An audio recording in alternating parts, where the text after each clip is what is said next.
दोस्तों नमस्कार, मैं शिवम कुर्मी। देखिए, आज हम लेकर आए हैं कक्षा 10वीं के पार्ट 1 चैप्टर फर्स्ट से लेकर से चैप्टर 7 तक के फुल ऑब्जेक्टिव क्वेश्चन, जिसमें कि यहाँ पर आपको उनके आंसर भी दिए गए हैं। तो आप वीडियो को लास्ट तक जरूर देखें, क्योंकि ये जो प्रश्न है बहुत ही महत्वपूर्ण है। जैसा कि आपको मालूम होगा कि इस साल जो परीक्षा पैटर्न है उसमें 32 नंबर के 32 नंबर्स के आपके ऑब्जेक्टिव आने हैं। तो ये ऑब्जेक्टिव जो है मैं बहुत ही मुश्किल से और बहुत ही आईएमपी है, जो कि कई जगहों से ढूंढ कर या सर्च कर कर हमने यहाँ पर एक साथ आपको प्रोवाइड करने की कोशिश की है। तो आप वीडियो को लास्ट तक देखें तथा अपने दोस्तों के साथ शेयर जरूर करें। जैसे कि चैप्टर वाइज चैप्टर आपको यहाँ पर से जितने भी ऑब्जेक्टिव है चैप्टर वाइज चैप्टर यहाँ पर दिए गए हैं। जितने भी आईएमपी ऑब्जेक्टिव है और जो जो कुछ लगता है कि आएगा वो सब आपको यहाँ पर से दिया गया है। पाठ 1 वास्तविक संख्याएं। पहला है प्रश्न, एक सिद्ध किया हुआ कथन जिसे अन्य कथन को सिद्ध करने के लिए प्रयोग किया जाता है क्या कहलाता है? तो ये हो गया प्रमेयिका कहलाता है। क्या कहलाता है? प्रमेयिका कहलाता है। तो ये इस तरीके के जो प्रश्न है हमने वन लाइन में यहाँ पर से पूरे के पूरे कंप्लीट कर दिए हैं। आपको इस वीडियो में कम से कम 70 से 80 प्रश्न यहाँ पर मिल जाएंगे। सिर्फ 7 चैप्टर की बात कर रहे हैं। तो यहाँ पर से ये जो प्रमेयिका है या तो खाली स्थान में पूछ सकता है, वन लाइन में पूछ सकता है, ऑब्जेक्टिव में पूछ सकता है, सही जोड़ी में पूछ सकता है। तो आप यहाँ पर सिर्फ इस लाइन को पढ़ लीजिएगा तो आपका सभी जो है जिसी प्रकार के क्वेश्चन पूछे जाएंगे सभी प्रकार के क्वेश्चन यहाँ पर कंप्लीट हो जाएंगे। दूसरा है सुपरिभाषित चरणों की एक श्रृंखला जो विशेष प्रकार की समस्या को हल करने की एक प्रक्रिया या विधि प्रदान करती है, एल्गोरिदम कहलाती है। क्या कहलाती है? एल्गोरिदम कहलाती है।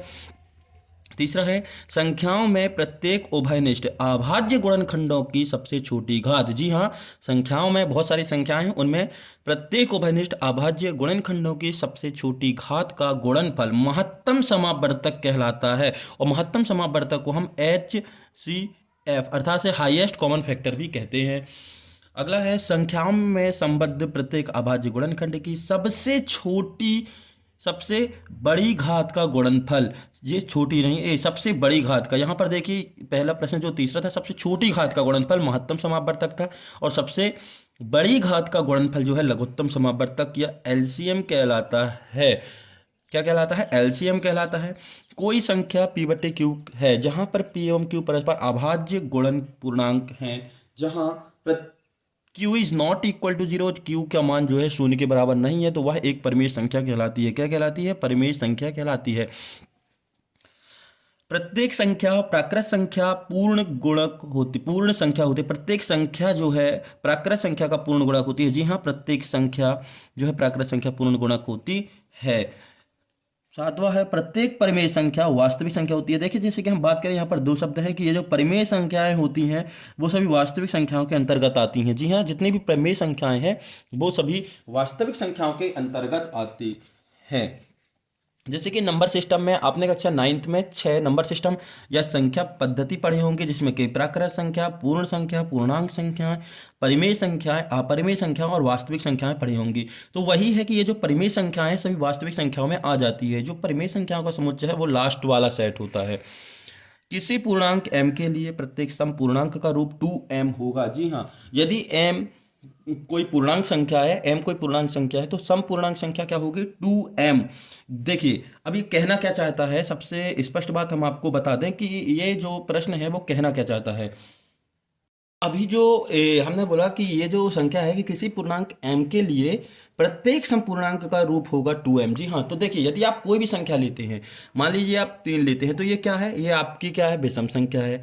यदि हम 5 लेते हैं तो ये भी आपकी विषम संख्या है।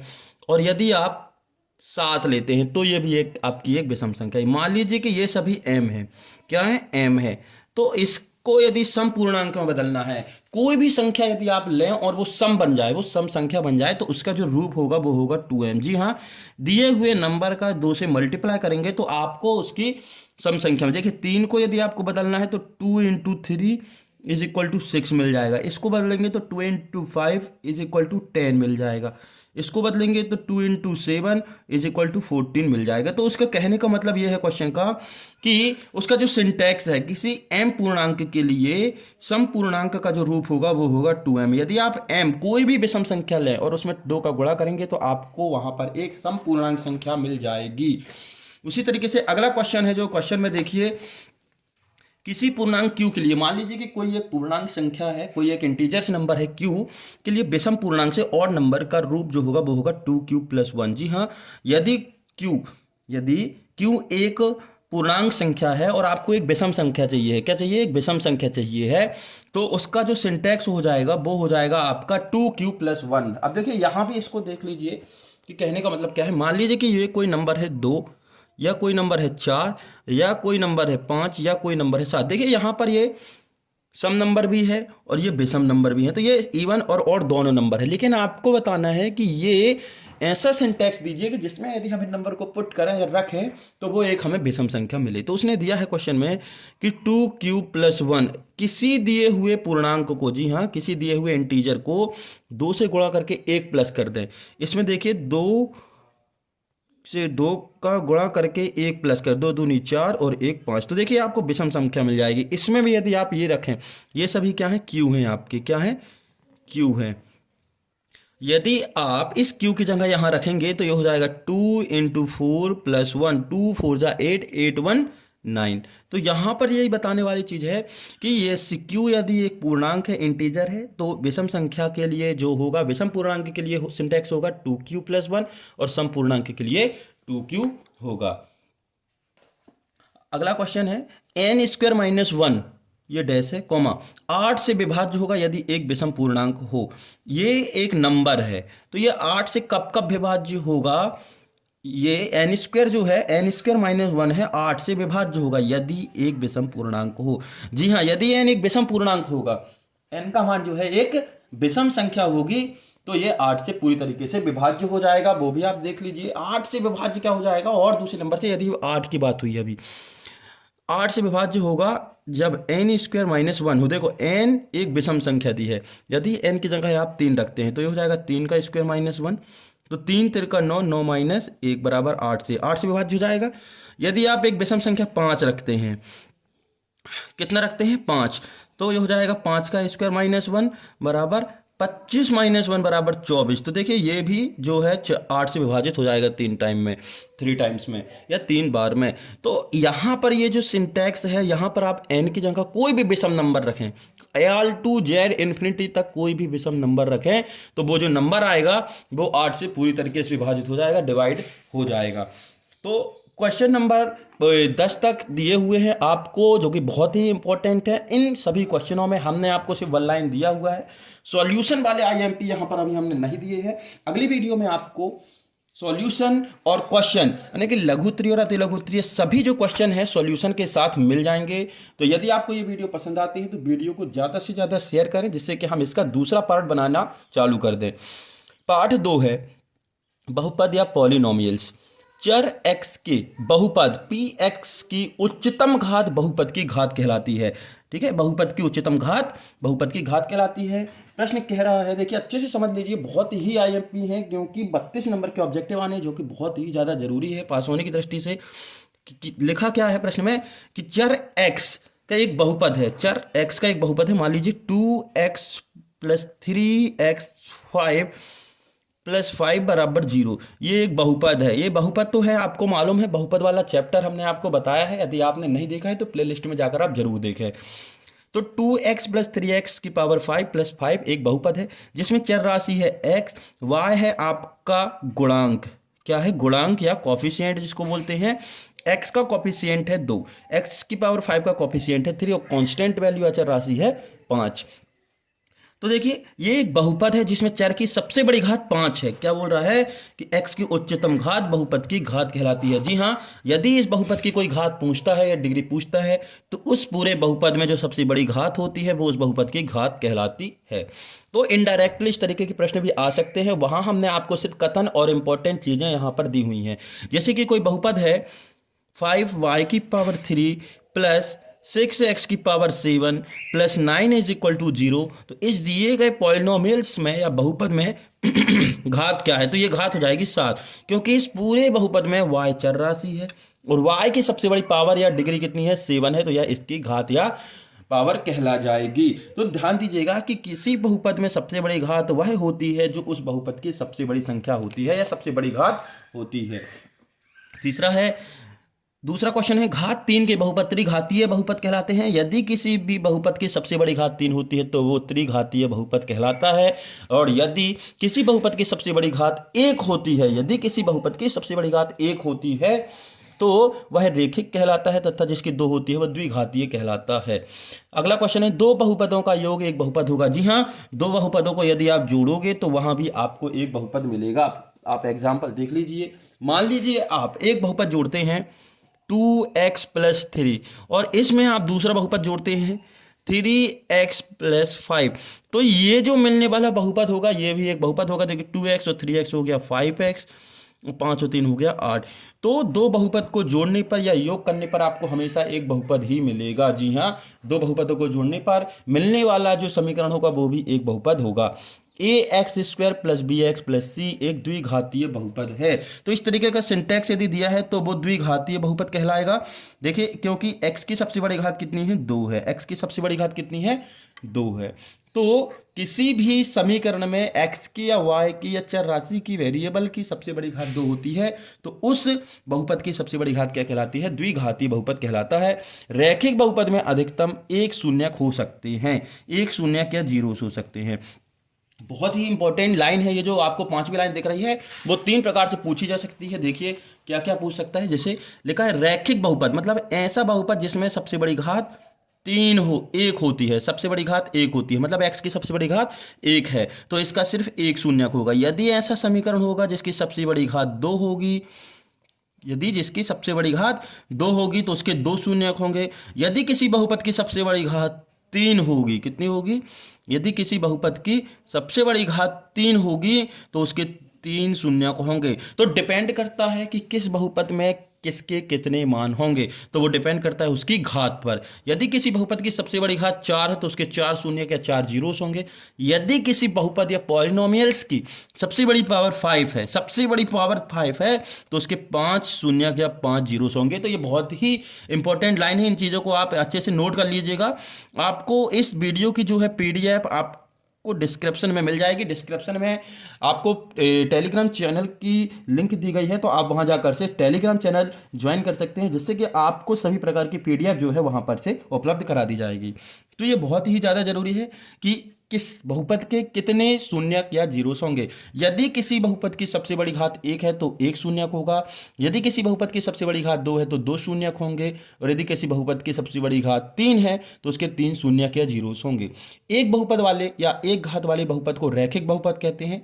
2 घात वाले बहुपद को द्विघातीय या वर्ग समीकरण कहते हैं। और 3 घात वाले बहुपद को त्रिघातीय बहुपद कहते हैं।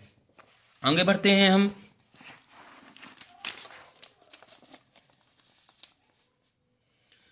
छठवां है चर के वे मान जिनको बहुपद में प्रतिस्थापित करने पर बहुपद का मान शून्य हो जाता है, शून्य कहलाता है। जी हाँ, तो शून्य क्या कहलाते हैं कि यदि आप किसी समीकरण में उन मानों को पुट करते हैं या रखते हैं तो वो जो मान होंगे वो शून्य हो जाते हैं। क्या हो जाते हैं, शून्य हो जाते हैं। देखिए ये भी आप देख लीजिए, जैसे कि आपको हमेशा याद रहे। कहने का मतलब ये है कि शून्यक क्या कहलाएंगे, आपको चेक भी करना है। मान लीजिए कि ये इसका शून्यक है या नहीं है। मान लीजिए दिया है 2x+3 इज इक्वल टू 0, तो इसका प्रूव करना है कि x इज इक्वल टू -3/2 दिए गए समीकरण का शून्यक है। तो शून्यक तब होगा जब हम x की जगह ये वैल्यू पुट करेंगे तो ये पूरे समीकरण को शून्य कर दे। क्या कर दे, शून्य या 0 कर दे। जी हाँ, यदि हम x की जगह ये वैल्यू पुट करें तो ये पूरे समीकरण को शून्य कर दे। यदि शून्य करता है तो ये इसका शून्यक कहलाएगा, अदरवाइज ये इसका शून्य की जीरोस नहीं होगा। तो देखिए हम पुट करते हैं 2 इंटू -3/2 + 3, तो 2 से 2 कैंसिल और ये -3 + 3 इज इक्वल टू 0। देखिए तो ये 0 कर दिया है, तो ये इसका शून्यक या जीरोस कहलाएगा। जी हाँ, तो जीरोस की जो डेफिनेशन है वह है यही है कि यदि कोई वैल्यू गिवन है और आपसे कह रहा है कि ये दिए गए इक्वेशन का शून्यक है, तो कब होगा, यदि वह उस समीकरण को शून्य कर दे। जी हाँ, यदि आप चर की जगह वह राशि रखें, वह मान रखें, तो वह उस समीकरण को शून्य कर दे तो वह उसका शून्य कहलाएगा। एक और चीज देख लीजिए, मान लीजिए लिखा है x+5 इज इक्वल टू 0, तो आप बताइए कि x इज इक्वल टू 5 और -5 में से कौन इसका शून्यक है। तो इन दोनों में से आपको बताना है कि कौन इसका शून्यक है। तो हम पहले x की वैल्यू 5 रखते हैं, तो ये हो जाएगा 5 + 5 इज इक्वल टू 10, तो ये शून्य तो हो ही नहीं सकता क्योंकि ये जीरो नहीं कर रहा है। अब हम रख रहे हैं x की जगह -5, तो ये हो गया -5 और ये +5, तो +5 और -5 जीरो। तो ये जो पद है, ये जो मान है -5, ये इस दिए गए समीकरण या बहुपद का शून्यक होगा क्योंकि ये मान जो है इस समीकरण को शून्य कर दे रहा है। तो आपको समझ में आया कि शून्यक क्या कहलाते हैं, जीरोस क्या कहलाते हैं। अगला क्वेश्चन है द्विघातीय बहुपद ax² + bx + c के शून्यकों का योग -b/a होता है। शून्यकों का योग -b/a होता है। जी हाँ, ये जो शून्यकों का योग है, यदि आपको दो शून्यक दिए हैं अल्फा और बीटा, तो अल्फा प्लस बीटा का मान जो है क्या होता है, -b/a। ये एक फार्मूला है। क्या है ये?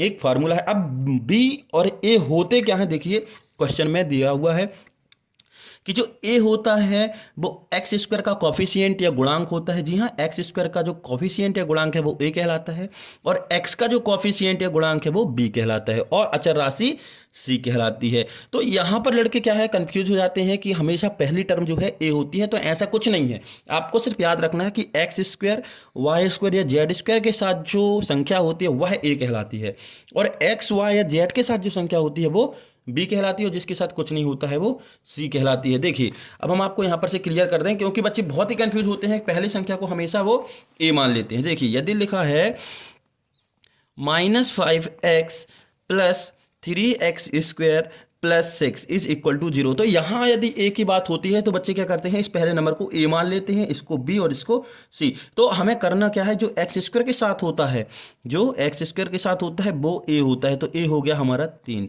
और जो x के साथ होगा वो b होगा, तो b हो गया हमारा -5। एक चीज़ याद रखिएगा कि कभी भी a b c लिखेंगे तो आप साइन के साथ लिखना, यदि माइनस है तो माइनस को जरूर लिखें, प्लस लिखना जरूरी नहीं है। तो b हो गया, x के साथ जो होता है वो b होता है, तो ये हो गया -5। उसके बाद c जो होता है वो होता है कांस्टेंट राशि या फिर अचर राशि, तो c की वैल्यू हो गई 6। तो हमेशा पहली वैल्यू आपकी a नहीं होती है। आपको याद रखना है कि x² का कॉफिशिएंट a होता है, x का कॉफिशिएंट b होता है और जिसके साथ कुछ नहीं होता है वो c होता है। ठीक है, x की जगह y z कुछ भी हो सकता है। अगला क्वेश्चन है यदि द्विघाती बहुपद ax² + bx + c के शून्यक अल्फा बीटा हो तो अल्फा इंटू बीटा यानी कि प्रोडक्ट ऑफ जीरोस का मान c/a होता है। तो ये अभी हमने आपको बताया कि a b c कहाँ से निकालना है, ये आपको दिया हुआ है। इन a b और c की जगह कोई भी नंबर जो है पेपर वाले यूज कर सकते हैं, कोई भी एक बहुपद दे सकते हैं, तो c/a होता है। क्वेश्चन नंबर 9 है दो बहुपदों का गुणनफल एक बहुपद होता है। जी हाँ, तो आप देखिए ये तीसरी कंडीशन है, दो बहुपदों का योगफल भी बहुपद होता है, दो बहुपदों का जो गुणनफल है वो भी एक बहुपद होता है।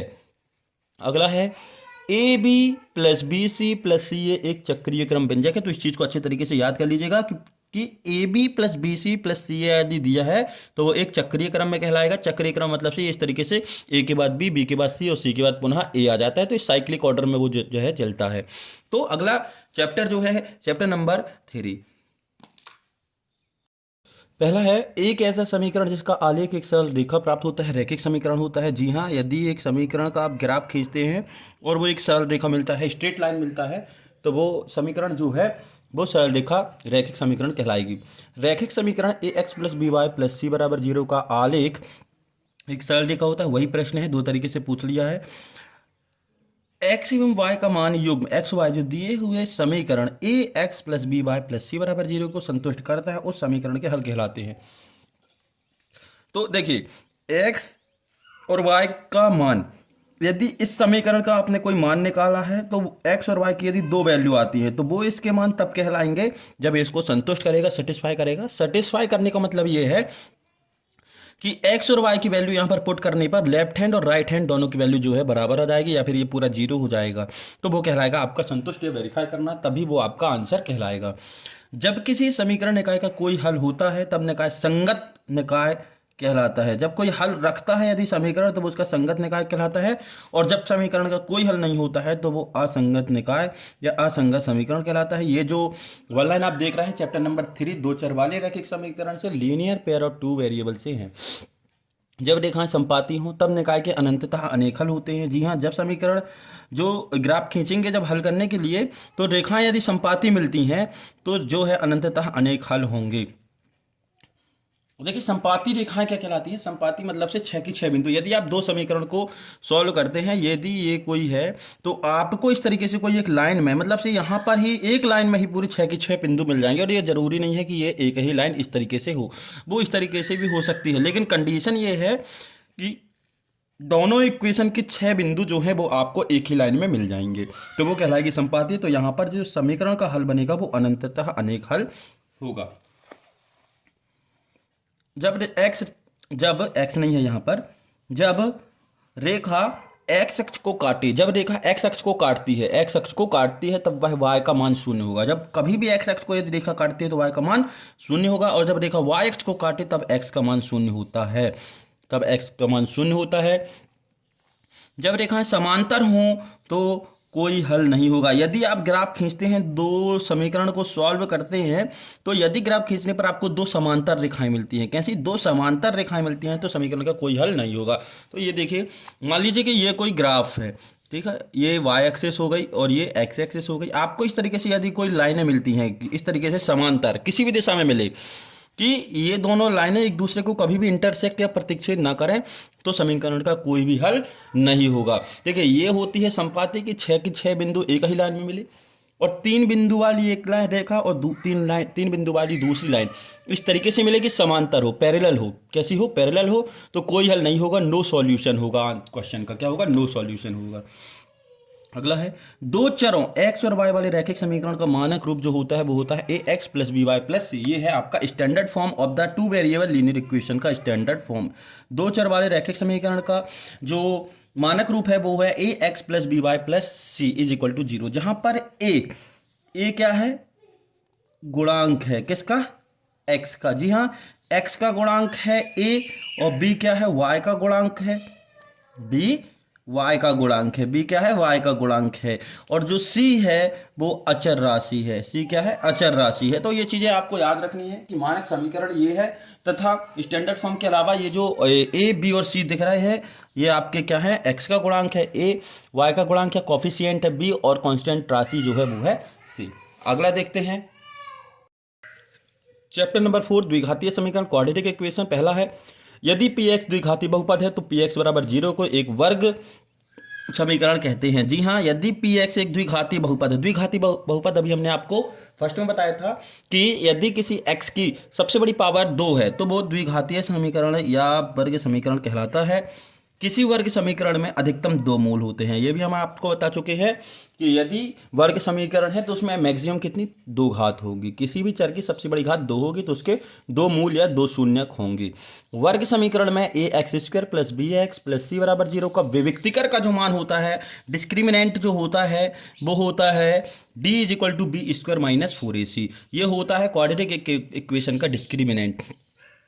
वह समीकरण जिसमें अज्ञात राशि की अधिकतम घात 2 हो वह वर्ग समीकरण कहलाता है। अज्ञात राशि मतलब से अननोन वैल्यू। अननोन वैल्यू का क्या होती है? एक्स वाई जेड, जिसकी मैक्सिमम पावर 2 होती है। यदि वेरिएबल की मैक्सिमम पावर 2 होती है तो वह क्वाड्रेटिक इक्वेशन ही कहलाएगा।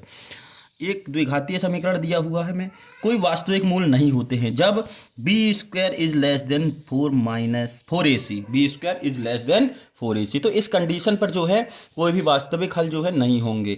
वर्ग समीकरण को हल करने के लिए सूत्र की प्रणेता थे श्रीधराचार्य।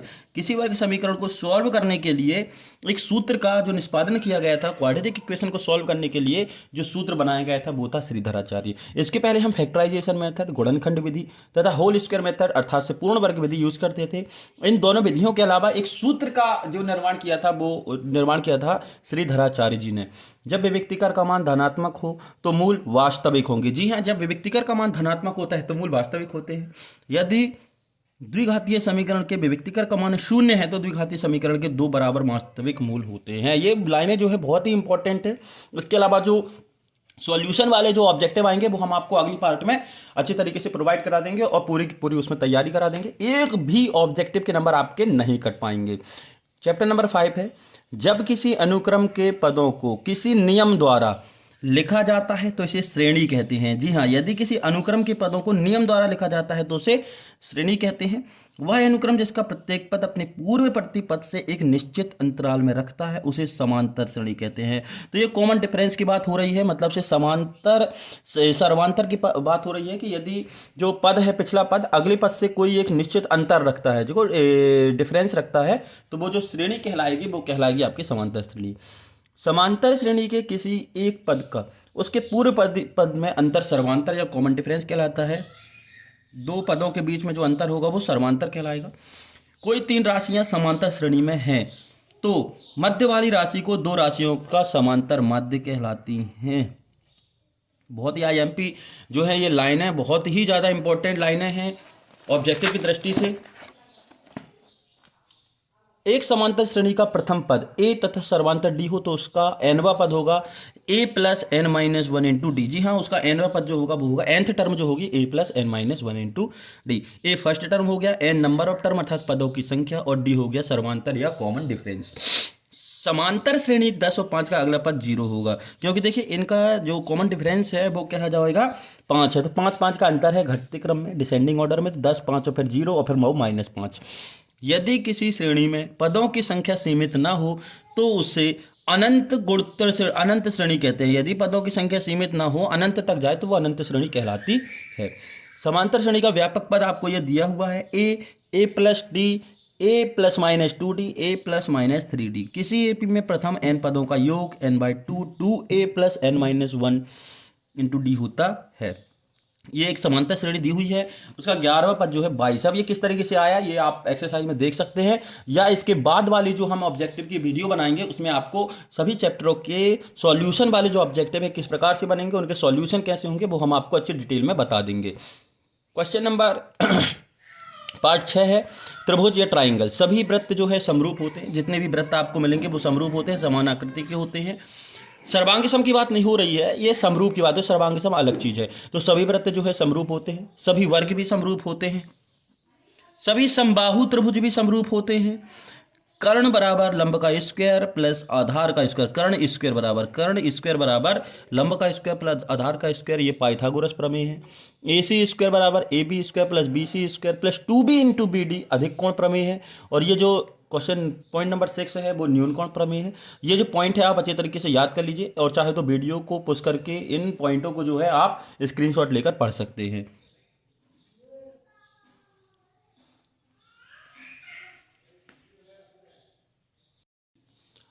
चैप्टर नंबर 7 है निर्देशांक ज्यामिति कोऑर्डिनेट ज्योमेट्री। देखिए यहाँ पर से ये पूरे पॉइंट आपको दिए हुए हैं, आप इनको नोट कर सकते हैं वीडियो को पुश करके, और इनको अच्छे तरीके से तैयार कर लीजिए। बहुत ही ज़्यादा IMP है परीक्षा की दृष्टि से।